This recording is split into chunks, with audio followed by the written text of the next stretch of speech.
Hey, what's up, guys? Richard here with another episode of our Cosmic I Ching Hexagram series. And today we're looking at Hexagram 5, waiting, Kan over Chien, or water over heaven. The judgment, if you are sincere, you have light and success. To be firmly correct brings good fortune. It furthers to cross the great water. Waiting is defined by the sage as having two main meanings that are directly connected with each other. One refers to humans waiting for something, nourishment, help, fulfillment of their lives. The other refers to the helpers that would come to their aid if the person waiting would make it possible for that to happen through a correct and modest attitude and asking for help. And remember, the cosmic helpers are the ones who actually make everything happen and are the only ones that can initiate real transformation. The principal purpose of this hexagram is to inform us of the way the cosmic helpers that are primarily assigned to humans engage in their helping activities.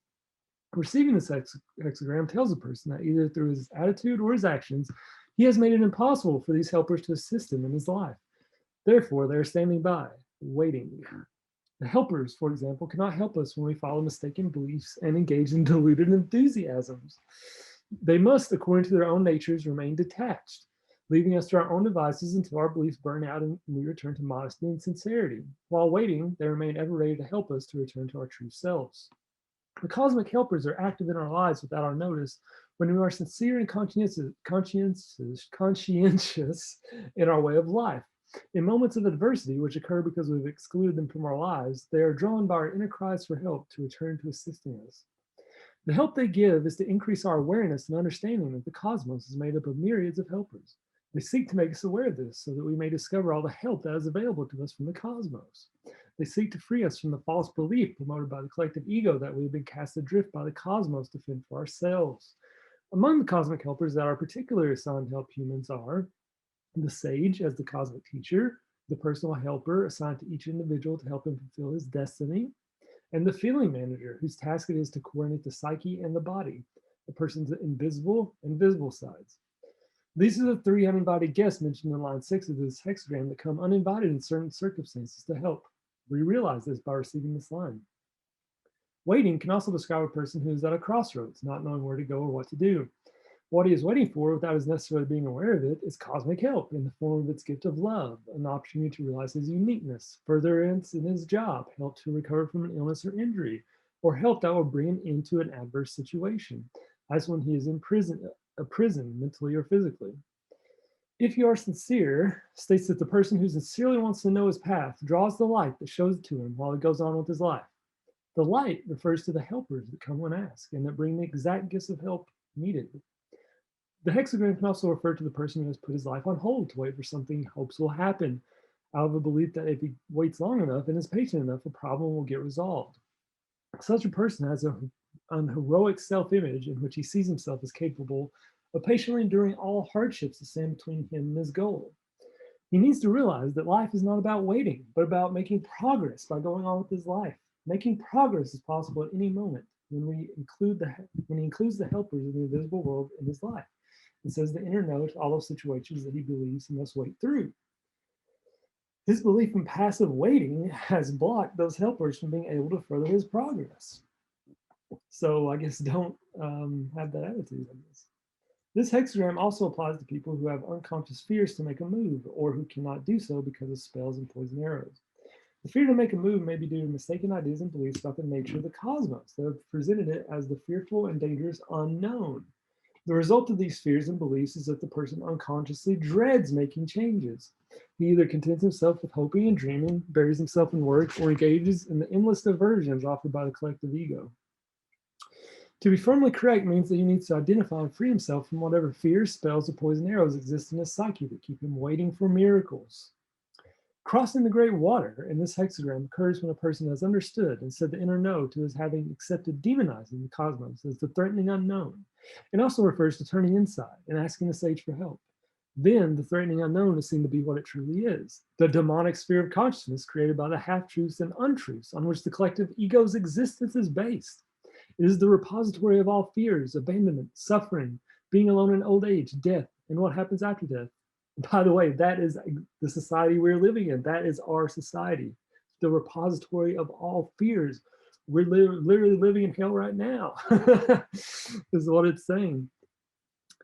Among the spells connected with this hexagram are those based on the following half truths and beliefs. Beliefs that place a person's hopes for justice, for truth to prevail, and for everlasting happiness to occur in an afterlife. Such a view prevents a person from saying the inner yes to his life on earth. It also prevents him from saying the inner no to the predations and abuses of the ego and its slanders on the way of the cosmos, which creates injustices and sufferings in the here and now. Mistaken ideas about the nature of fate, in particular, the idea that it is something imposed on people by something outside themselves. This idea creates any number of other mistaken beliefs by which the person thinks his fate is either to be endured because there is nothing he can do about it, that he is a victim of an unkind cosmos, that it is inflicted on him as a trial of his character, that it is a hidden gift from heaven or punishment by God, or that it is something he needs to fight. Fate is the natural consequence of going against the cosmic laws. It is the consequence of mistaken beliefs and acts resulting from them. It is possible to end a fate at any given time a person is willing to rid himself of the mistaken ideas or beliefs that have created it. Fate is never something a person is meant to endure or fight. Seeing fate as coming from without keeps the person trapped in its adversities. Fate always comes from the inside. The mistaken idea that the help offered by the collective ego is all there is, and the idea I have to do it all. With this view, the person is trapped in waiting for help that does not further the development of his true self, but on the contrary, hinders it. The help offered by the collective ego is always directed at subjugating the individual to its systems and institutions. Line 1. Waiting in the meadow, it furthers one to abide in what endures, no blame. Waiting in the meadow refers to waiting in an in-between place, neither in the city nor in the forest, as at a crossroads where one wishes to know the right road to take. The problem is in the person's attitude is that he suspects that taking one road will lead to disaster and the other to success. He does not realize that he can safely take either road if he is sincere, for then the helpers will protect him from dangers and see to it that his mistakes in judgment will lead, despite all, to a good end. This line can refer to the person who's using the I Ching to tell him the future. It wants to make him aware that the purpose of the I Ching is not to give him inside knowledge of the outcome of the horse race or the like. It may, however, at times forewarn him of a fate about to happen to enable him to relate correctly to it, as by saying the inner no to its causes. The main purpose of consulting the I Ching is to inform him of the attitudes that draw the helpers, no matter which road he takes. Abiding in what endures refers to the person who goes on with his life without anticipating what the future holds. This allows the clear path to show itself. No blame tells him that the mistakes he makes while going on with his life never lead to permanent blame, because permanent blame is not part of the cosmic way. Moreover, mistakes are part of his learning process. It is the ego that wants to know the future and to have assurance of taking the correct road. It does this because it knows that it's acting outside cosmic limits and thereby is running the risk that fate will catch up to it. Seed phrases by which the ego attempts to frighten the person from following his inner truth are, who are you to be different from the rest of us? That's a crazy path. It's uncharted. It's untried. It's a lonely path. People get lost when they go alone. How do you know you will get help? It'll never get you anywhere. You ought to turn back. Let your friends and family help you. You need to make provisions for the future. That's all ego talk. Line 2, waiting on the sand. There is some gossip. The end brings good fortune. Waiting on the sand refers to active seed images or fears that come to a person's mind, suggesting all kinds of evil consequences if he goes on his own path. These fears are due to a guilt spell he has received during childhood that makes him feel guilty every time he follows his inner truth. Entertaining these negative images blocks the helpers. The fears play on the idea that a person needs to know what is going to happen. Lacking this knowledge, the ego presents all the worst case scenarios imaginable, the sand mentioned. The gossip refers to as being open to what other people's egos say ought to do in a situation based on their negative experiences. The end brings good fortune is a prediction that can happen only if the person stays centered within and does not give in to these pressures to do something. He needs to ask for help in meditation to rid himself of the seed images that drive the fears. Making this inner effort frees the sage to come to his aid. Failing to rid himself of his fears and the images behind him allows the fears to project themselves into reality.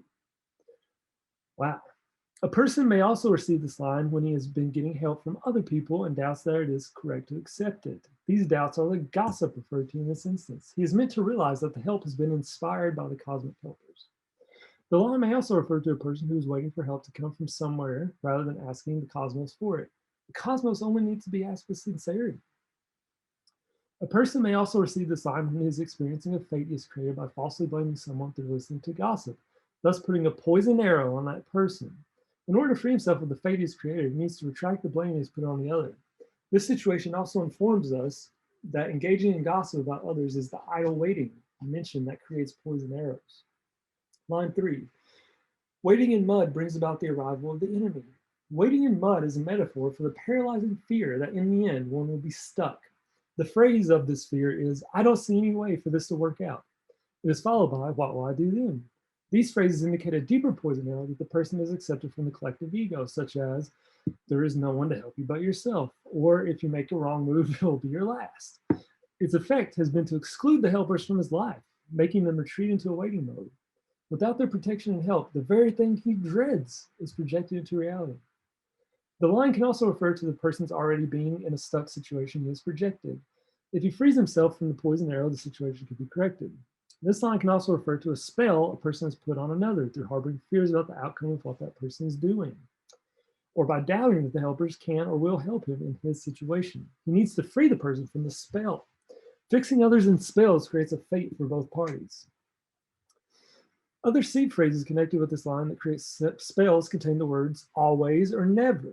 Since these words are a form of consciousness, superimposing them upon the consciousness of things or situations observed fixes them in regard to time, either as always happening again and again or never happening. The spells are the mud referred to in this line. Line 4, waiting in blood, get out of the pit. Sounds scary.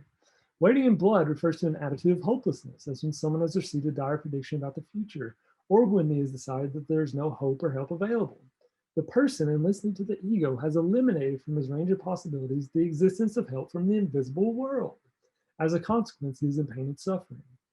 Blood also refers to when a person has rejected life as a rotten experience or nothing but suffering, or he may be blaming himself for everything that has gone wrong, as for his illness. To end his separation from the helpers, he needs to free himself from the spells created by these mistaken beliefs. The first and second phrases have put spells on the way his life moves forward. The third is a guilt spell that the ego uses to control him, which also shuts down the sage, his personal helper, and his body helpers. Waiting in blood also refers to a person's fear of the unknown that comes from the collective ego. The word unknown, with all its threatening connotations, has been falsely put on the cosmos to distance a person from receiving its love and help. The cosmos cannot be known by the intellect alone because it is primarily a feeling consciousness. Through feeling it and experiencing it daily, we come to know it in the only way we can really know something, through the heart. The person needs to recognize, this is a knowing that has nothing to do with faith or hope.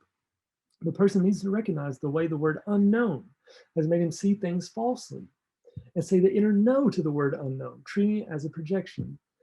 And by the way, in human design, Ra-Uru uses the word unknown quite a lot to describe the cosmos, which I find very interesting. Anyways, blood can also refer to a person's allowing the ego to hold on to his anger or annoyance after having said the inner no to another. This shows that he believes that if he drops his anger, the other will continue his wrong actions. He needs to understand that by allowing the ego to hold on to the anger, the effect of his inner no is defeated, and the helpers must remain in retreat. To correct himself, he needs to say the inner no to the ego and turn his anger over to the sage. Another meaning of waiting in blood has to do with waiting in a spell created by the fear that if one will step out of an unhealthy dynamic in which one is a key figure, everything will fall apart. An example is the person who is taking on the role of being responsible for creating the peace within the family, a heroic self-image, and whose life energies are consequently being drained by the family. Get out of the pit tells the person that he is living in a pit, which requires an endless drain on his life energy to fulfill the role. He needs to rid himself of the self-image spell and the guilt spell that may be connected with it, which would make him feel guilty for abandoning that role. Line 5, waiting at meat and drink. If one is firmly correct, it brings good fortune. A person may receive this line when he has everything he needs but does not see it. Such a person has not opened his eyes to what he has because he is always looking for something that is not there. He is allowing the ego to focus on the future or the past and so misses out on his life. If he will say the inner no to the ego's indulgence in wanting, worrying, and wondering, also regretting, he will renew his contact with the helpers. Waiting at meat and drink also refers to a person who has never made a firm decision to follow his inner truth, which nourishes him from within and gives him self-esteem. Instead, he indulges in ideas that he thinks are nourishing because they bring him recognition by the collective ego. Among these are the ideas of self-development that center around the idea of becoming somebody or something. These ideas give him the impression that he is participating in the feast of life, while the reality is that his true self is starving due to his dependency on the collective ego. Such a person needs to realize that he is following a path laid out by the collective ego because he has not freed himself from his fear of the unknown that holds him back from following the path indicated by his inner truth. Waiting at meat and drink also refers to a person who sees his life as over and is waiting for his death. The ego in him is angry at life, blaming it for having lost its purpose. He needs to free himself from the ego's definition of the meaning of life by saying the inner no to it. The person who is true to himself lives his life to the full without programming the future up to the day of his passing over to the new dimension. Firmly correct points to saying the inner no to all the mistaken ideas that prevent a person from going on with his life and living it to the full. Life is meant to be lived joyfully, and the helpers are always there for him when he follows his inner truth. Line 6, one falls into the pit. 3 uninvited guests arrive. Honor them, and in the end, there will be good fortune. The pit refers to the despair a person falls into after perceiving that all his efforts to achieve some end have been in vain. 3 uninvited guests arrive, tells him that despite what he perceives, the experience was not in vain, and that 3 helpers are standing by to help him if he will rid himself of the ideas, I have to do it all, or there is no help. The 3 helpers are the sage, his personal helper, and his feeling manager. Then he needs to leave the matter in their hands, meaning that he does not allow the ego to stand by watching and measuring what they do. The resuming of any ego supervision will cause them once again to retreat into waiting. So basically, this hexagram is saying that help is always there for you if you get rid of your self-imposed ideas or ideas that have been put on you by society, the collective ego, other people, egos and other people, that there's no help, that the cosmos is unknown. It's not an unknown. We have the 64 cosmic principles of harmony laid out perfectly right here. And we have a sage, a cosmic teacher, and a feeling manager, and personal helper that can come to our aid even in the most dire situations that we can possibly imagine. They'll always be there for us if we can just get rid of the idea that there is no help for us. There is help for us, and it's always available. All right. And yeah, if we look at the 5th gene key, we have the shadow of impatience, gift of patience, and the city of timelessness. So yeah, and it may be that these helpers, they have to harmonize lots of aspects, right, to help your situation. So you need to have patience, you know, to and let the situation develop. You have to go on with your life, right? And that's a form of patience in itself, I think. Anyways, I'll see you guys next time. Bye bye.